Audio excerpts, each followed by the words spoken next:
Ay ma'am, ito yung sinasabi ko na transmission fluid. Nandito yon. Ito yung engine natin, di ba? Itong transmission, para makita, pasok sa ilalim. Okay.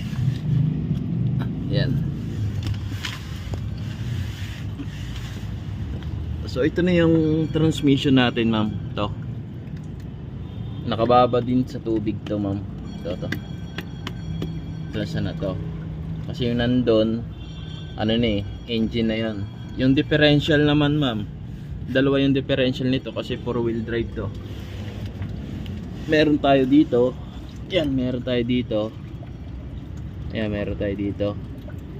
Tapos meron tayo sa likod. Meron din sa likod. Bali, ma'am, yun ang papalit. Ang recommendation ko sa inyo